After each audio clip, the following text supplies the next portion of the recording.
Hey there everybody, it's JB here, welcoming you to this new video in which I'm going to go through this entire level in one sitting. That's right, Pain is an extremely long level, and as I hinted at in the last video, it is quite painful.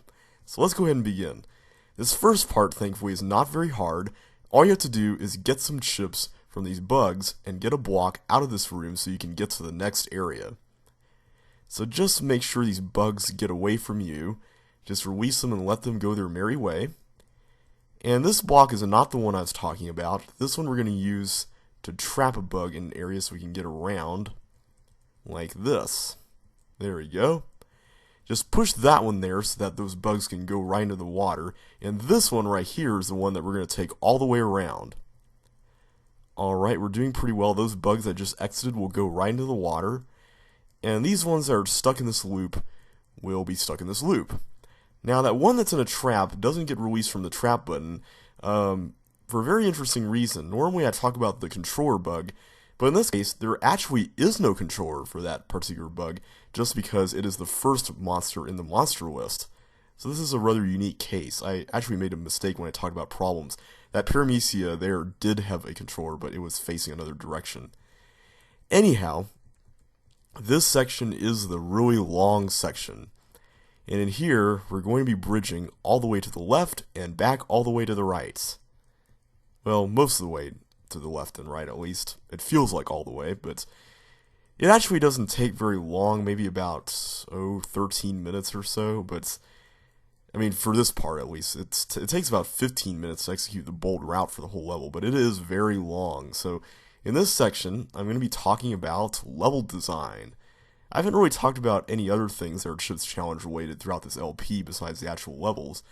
But, I mean, I've made some random comments here and there, but I wanted to talk about level design and what I believe makes a good level. Now, before I do this, please understand that I in no way claim to be much of an authority on level design. I mean, I tend to be very critical of my own levels in general, and honestly, I think there's only about, probably 15 or so good levels in my entire set. And that's out of like 100, so I've made a lot of mistakes over the years, believe me, and I've actually made a lot more levels than those 100 that are released online. Unfortunately, they're pretty much all gone. I deleted them in a hard drive reformatting, so they won't really be seeing the light of day, it seems like. But anyway, what makes a good level? Well, I believe it all comes down to 4 qualities, and these qualities have to be understood in the context of how level design has evolved over the years. So I will explain. In the original game, which is what we're playing right now, there are quite a few homogeneous levels. That is, there are levels that concentrate on a certain idea or a certain tile or group of tiles. For example, Short Circuits basically is comprised of chip sockets and pop-up walls. Kablam is basically comprised of bombs and water, mostly bombs. And there are certain levels that have a certain idea that comes along with them. There are certain levels that are centered around dodging, some around block pushing like this one, and so forth. And for the most part, these levels are very straightforward. There's really nothing particularly hidden about them, and if you're playing in the original Lynx mode, the levels that involve a lot of guessing which blocks are safe or whatever are actually made a lot easier because of block slapping. So there really isn't a whole lot of guessing involved. However, custom level design took things in a little bit of a different direction.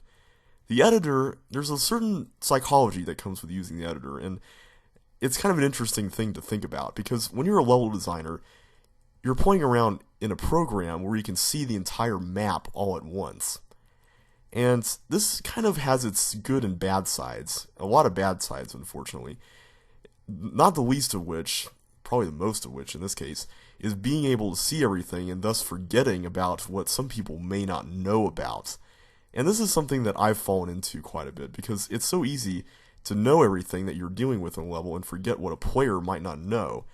I've mentioned in the past in this LP how certain levels like Toss Salad and Mix Up have areas where you can see what you need to see, and the levels seem to be designed to make this possible. However, a lot of custom level sets don't really take this into account, and that is a real shame. I know I've made this mistake plenty of times, as I mentioned before. Another thing that's affected level design in a rather negative way is, and I don't say this as a general statement because it doesn't always have to affect it in a negative way, but the presence of invalid tile combinations has kind of done a lot to hurt levels, more than help them, I think. And when I say invalid tile combinations, let me explain what I mean by that. Basically, they don't work in links. The way tile combinations in this game work, you might be able to figure it out, is that there are two groups of tiles, basically. There are creature tiles and non-creature tiles. Creature tiles are basically things that move around, such as chip, blocks, and monsters. Non-creature tiles are everything else, such as floor, objects, walls, things like that. Now, if you're dealing with a non-creature tile, and it's the only thing around, it has to be on the top layer of a tile. Each tile has 2 layers, and there can't be anything on the bottom layer. There has to be just plain floor. However, if there's a creature tile involved, it must be on the top layer, and anything that's a non-creature tile can be on the bottom layer. At least I believe this is the case. So you can have a fireball on top of water, for instance, or chip sockets, or things like that. You can't have a fireball on top of a block, though. That's not considered legal. So anyhow, because of this, a lot of people have been able to make levels that are Microsoft-only levels.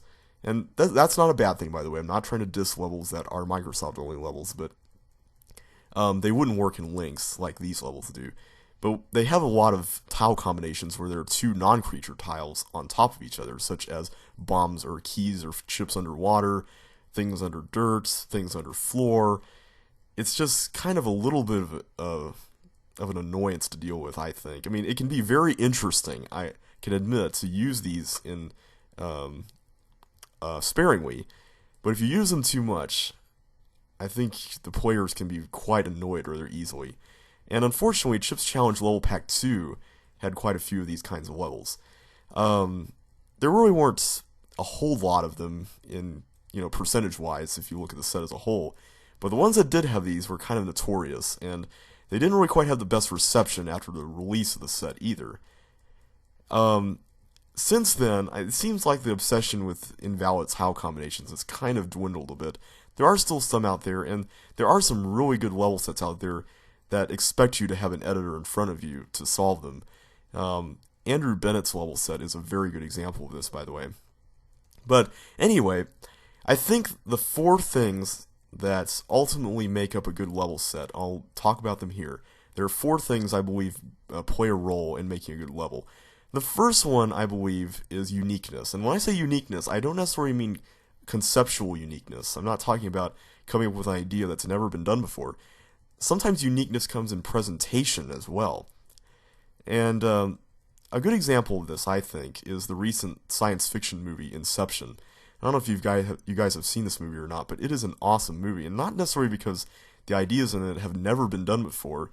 In fact, they've been seen in some other movies too, but mainly just because they have been presented in a way that we've never seen before, or at least we've almost never seen before, depending on how you look at it. And the same goes for designing Chip's Challenge levels as well, or any kind of level in a puzzle game. A lot of times it's all about presentation. It's all about presenting your ideas in a way that's accessible to players, and even challenging for some veterans as well. Another example, or another characteristic is, I don't know if I want to call this simplicity or not, just because it's not necessarily about making everything easy.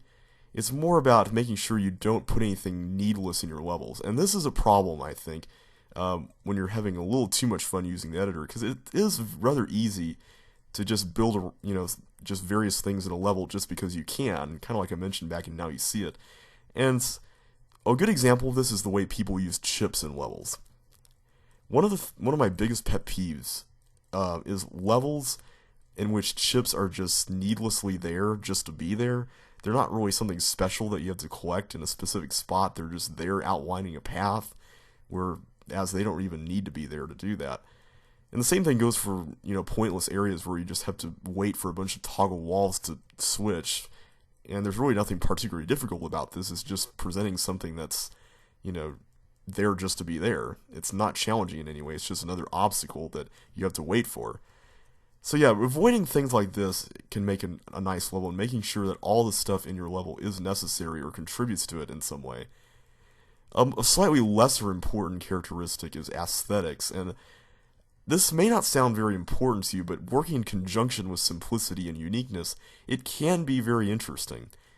For example, there's a level out there made by a level designer called Mineshaft, and this level is basically just a plain old maze with ships, but the walls are clone machines for blocks, block clone machines, and the floor is replaced by gravel. And I honestly think this level design, as well as the title, makes this level a little more interesting than most maze levels. Now, that doesn't mean the gameplay is very unique, but just the feel is very unique, and that can be really interesting to play around with.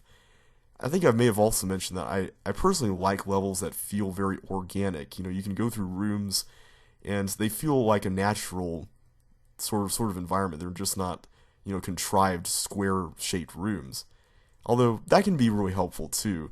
But coming from someone who builds way too many levels with square rooms or rectangular rooms, it's always nice to have rooms that are shaped in really interesting ways. And if you're looking for good examples of this, I highly recommend the levels by Daniel Baumeister, who's created Daniel B1 and 2. And finally, the last characteristic I'd have to say is satisfaction. And when I say satisfaction, I don't necessarily mean that the level has to be long and that you have to feel good after completing it. It just means that the level is something enjoyable. And whether this is a long puzzle or a really short jaunt, ultimately, just making sure that the player feels, either exhilarated or just relieved upon completing it in a good way, not in a, oh man, I'm really tired sort of way. Is a nice feeling to have, just making sure the player, feels rewarded upon completing something rather fun. And fun is rather hard to define, I know it is, but just making sure that you think like a player when you design your levels, that's mainly the main thing you gotta keep in mind. Well, mainly the main thing. Anyway, other than that, I have to say just the other thing to keep in mind when designing levels, and I'm trying to do this a bit more, I haven't exactly been doing a very good job of it throughout my level designing career, just making sure that you have in mind something specific when you go about to make a level, because so often what I see in certain level sets out there, well, not certain level sets, but quite a few level sets actually, are levels where the designer didn't really have a particular goal in mind and just randomly put stuff around. And sometimes these levels can be interesting, but most of the time it's kind of obvious when there really wasn't much planning involved. And it's always nice to see a level that's well thought out. It really does show that, the person who made it cared about it. So, just a thought. So with that in mind, now that I've mentioned what's in Chips Challenge 1 and Chips Challenge Level Pack 2, you might be wondering, what can we expect from Chips Challenge Level Pack 3? Well, I was going to save this until the very end of this LP, but I figured now would be a good time to mention it, just because we're talking about how levels are designed, and considering that level design preferences have evolved throughout the years, I thought it'd be only fair to tell you guys what you might want to expect from CCLP 3. So what can you expect? Well,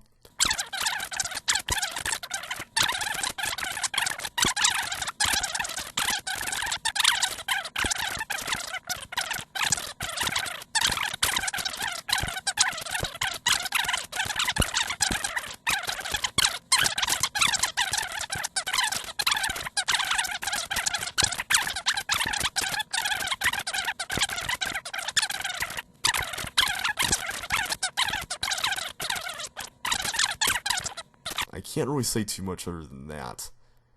Anyway, we beat Pain, and we can now proceed on to Trust Me, which is level 135, but we'll do that in the next video.